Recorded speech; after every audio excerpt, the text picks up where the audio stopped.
Hi, welcome back to Future Fast. And you already know why you are here, but for those of you who are here for the first time, we are with Professor Susan. And before you continue with this, I sincerely urge you, please look up two other parts of the podcast that we have had with her. In the first part, she talks about her journey, which gives you an idea of where her thinking comes from. And the second part largely talks about a whole lot of things largely on the energy transition part, but most of it or almost all of it comes from her book, and you don't want to miss it. So please look them up and then join in here, or you're free to join here. Listen to this because this is independent future perspective by Professor Susan. But I'm sure after this, at least, you will go back and want to check that out. And if you have not done that, I would still sincerely urge you to do that. And if you're not yet subscribed to Future Path, do it now. With that, once again, Professor Susan, thank you so much for making time to be here with us. And once again, welcome to Future Path. Thanks. So I'll just jump into the conversation. So what do you think will not change in future? All right. Well, there's some obvious things that won't change in the future, and that is humans, and nature. We will always cherish our children and take care of our old folks, and so let's just say that there's humans in the future. We haven't all turned into zombies. So, well, okay, interesting. I've had some guests. A couple of them are world-renowned research scientists in the longevity space, who are working towards living for hundreds of years. And I've had opportunity to talk to a couple of transhumanists, both are from United States, and one of them is the founder of the party, also uh, uh, trans, transition transhumanist party, right? So Transhumanist. I haven't heard of yeah, that. I'd be happy to share the link, and yeah, if for those of you who have missed it, please look up those conversations. So they talk about living for 1,000 years. So uh, Oh, right. The very famous book by Ray Kurzweil on singularity is near. mm, In fact, there one of the conversation he has with somebody who's a self-claimed transhumanist actually mentions that the man who will live to see 1,000th year is in his 60th year, and this book was published in 2008. So, uh, so this is a okay. growing tribe. I'm given to understand there are people even in India who follow the transhumanist group, but I like the whole thing. Of course, much of the thinking is about science powering a healthy living and a longer life, and also some argument about defeating death. So, but yeah, Oh, well, I guess I I'm do thinking appreciate your more thinking. practically, maybe more Well, accessible to everyone. Um, uh, I, th- I, in my study of overshoot, so the fact that we can go with a good thing until it's too much of a good thing. Um, I've studied past civilizations to try and see, do we see that in the past? Do we see a civilization, a culture that goes along in a kind of steady state for a long time? They have their thing they're doing all the time. They're doing their thing, and then something happens, and they start to build amazing great monuments, or huge, they go into a growth mode, right? They go into a growth economy where more of that good thing is apparently a good thing, and then they are ruins, right? Whatever that was, it wasn't sustainable, it was temporary. well, they're fun for us to look at now, these ruins, but what are the implications of that? Because when you look at it, you see things like Newgrange in Ireland, this amazing Neolithic monument. It came in a time when there were other giant monuments all being built about the same time. So they're having this race of who can build the biggest monument. And these are civilizations that have been there for 5,000 years.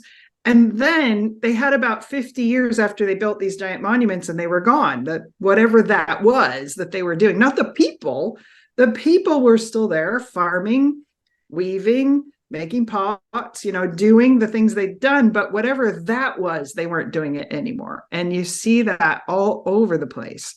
So what I don't think will change in the future is that thing that makes us human societies. That doesn't change. Now we're going to have this, we've had this big surge in energy and materials and consumption and all those fun things. And I think that will change in the future. So you asked what won't change. And I think that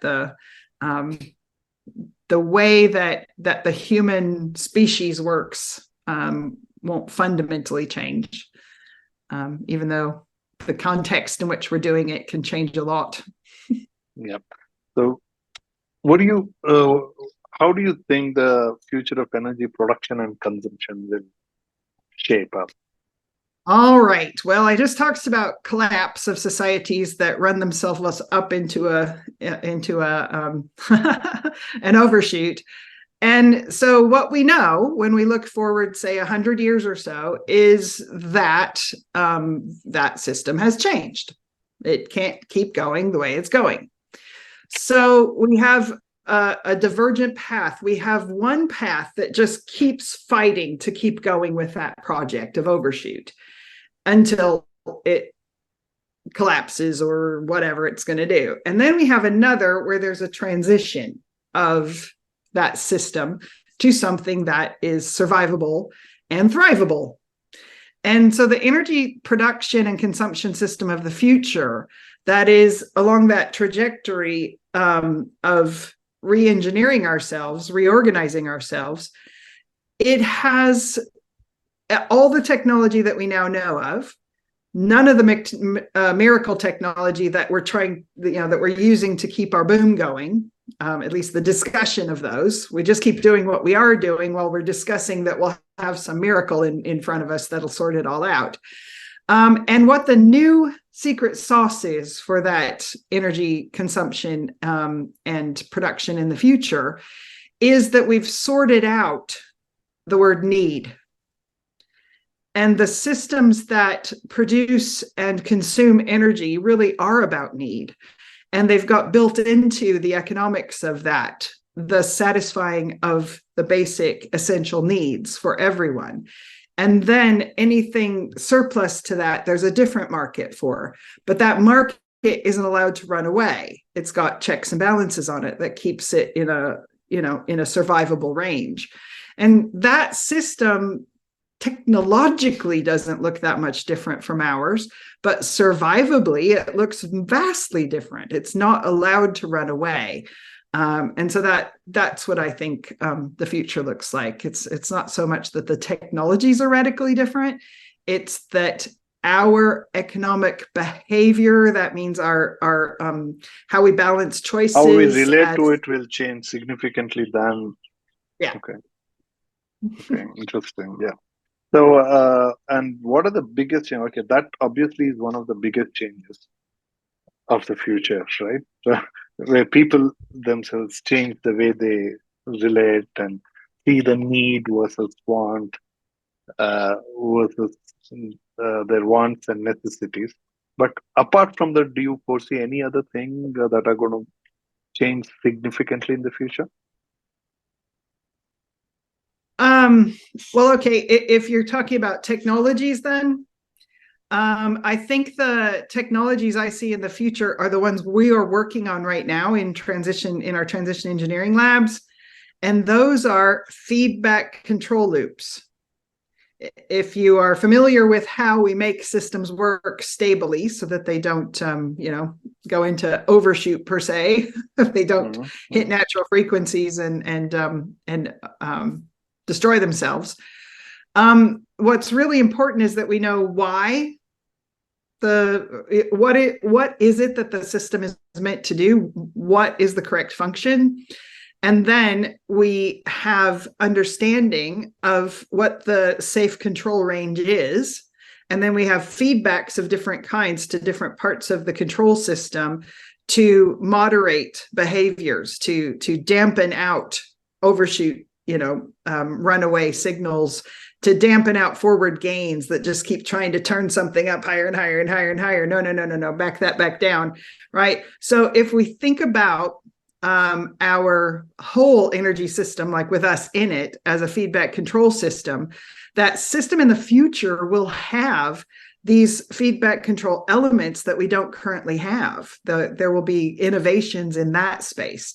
And a lot of that is digital, because it's about getting the information to the right place and having the actions to take to moderate the way the system works. So I think we'll watch this space, because in very short order, we're going to see what those kind of things look like. And it's a thing, again, that all engineers can be participating in building those feedback controls. Are you suggesting these are those kind of implants which are put in? No. They're in our system. Like, okay, you have one of these in your car, for example. What you have is you have a speedometer. And when you have a RPM meter, and you see that there's a red area. Right. As you approach it, it indicates. And you can run it into the red, but you then would be advised to get it back to a safe level. So that's a signal back to an operator about the way the system works, so that they can moderate. I mean, wouldn't it be fun to run at 8,000 RPM all the time? No, it would be bad. Right. So that sort of thing. How many things do we have that sense of understanding about? Well, our car. Anything else? Those systems need to be built into the whole energy system, actually, about how our whole energy system is running and what we need to do, where it's at. Yeah. Mm-hmm. And who are the people you think are impacting the future today? Right. Who are impacting the future? Again, when you say the future, what we have to understand is that there's tens of thousands of them. And each one of them depends on individual actions and decisions across a whole collective of people. And so what we do in transition engineering is we purposefully choose a future 100 years from now that we want to go to, that it's a future where there are no new miracle technologies. The technologies, the physics, the chemistry, the science that we know today is what they have then. But they could have, of course, all sorts of different ways to use that. And so that future, if you can all agree that it exists and that it sits in a place where all of the decisions and actions that needed to be done today in order to stay well below the 1.5 degree, in order to regenerate the ecosystems, in order to create a more just world, in order to reverse the negative effects of colonialism, all of those things that we think need doing got done, then we can start to engineer that future, because it's a real place and we know how it works. And we can then understand what started now that led to that. And that is a creative design process that I think everyone should learn how to do. And I should say transition engineering is a interdisciplinary field. It's The professional body is set up for all peer professionals, so lawyers and artists and policy scientists, whatever. It is that kind of a field, which is kind of a first. And so if you think about that, that whole system design of that future, where you and I won't be there because it's 100 years in the future, even if the transhuman people are correct, it's not going to happen for us. But our grandkids will be there. They'll be, a little older, but they'll be old, but our great grandkids will be there. So it's not that far away. It's a realizable place. Then that future, who is impacting that future, is the people who decide to turn over the page, who decide to question the assumptions about sustainable growth and all that stuff, and just say, okay, fine, but let's get practical.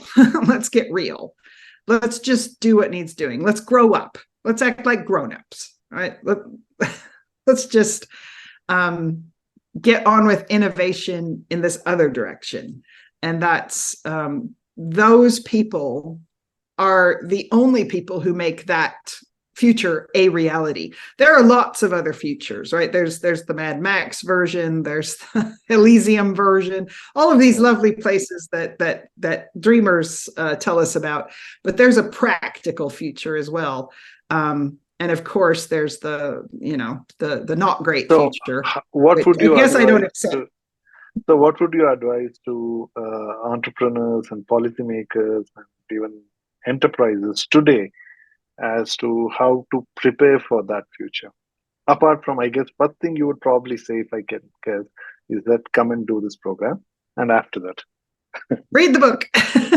Yeah, read the book. Yeah. Well, I think after that, it becomes clear. Once you turn over that page, we cannot solve a problem we are not thinking about. But as soon as you start thinking about something that needs doing, then you start progressing. And so we're at a turning point moment where that future that we design, it becomes visible if you look. So it's just look and join together, have conversations, listen, Yeah. So first step, read the book, Transition Engineering. Second step, be part of the community, transition engineering groups or whatever. Correct. And then things will follow. That's what, right? Yeah, pretty much. They do seem to that. There have been business people who've read the book and just said, this really helped me sort out how I look at my business. We do a lot of retraining of oil industry people in the course, and they just find different ways to actually look at the oil industry and the transition of the oil industry. Town planners, they all know that what they're doing is not good, but it's how would I do something different? What do I need to work on that lets me do that? And that you will solve the problems you're actually looking at. I have faith. We still have all that gray matter that we inherited. So 3 predictions. Big predictions.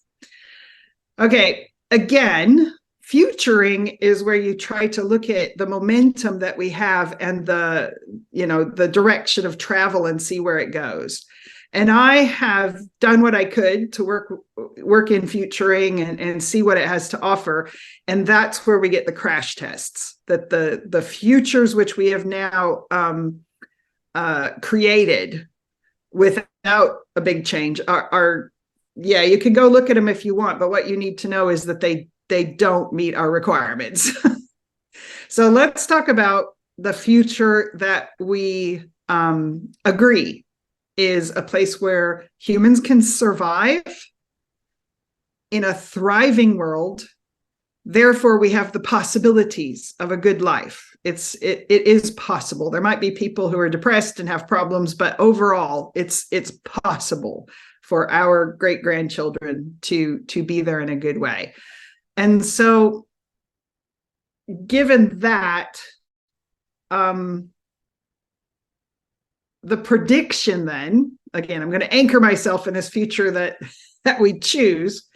My prediction is it going to have to be like a waking up or a realization or a turning of the page? Anything, or any which way. Yeah. Whatever you. Okay.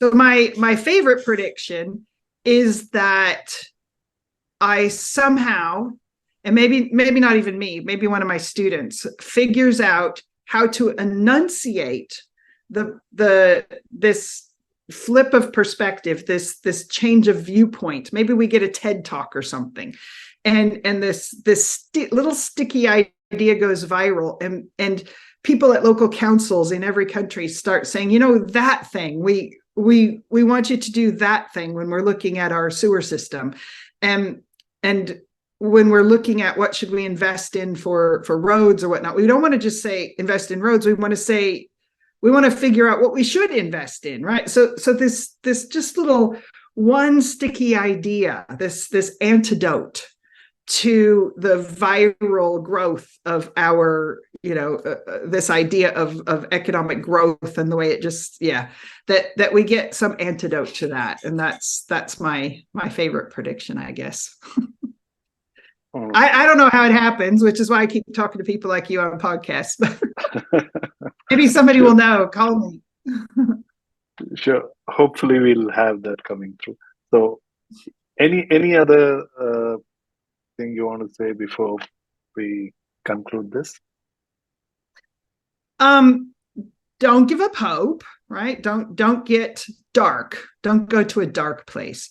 And don't foster dark thoughts about your fellow humans. Just know that we are capable of beauty and magic and music and love, and that's why we came to live here for a while, is for what's good, for experiencing nature and each other.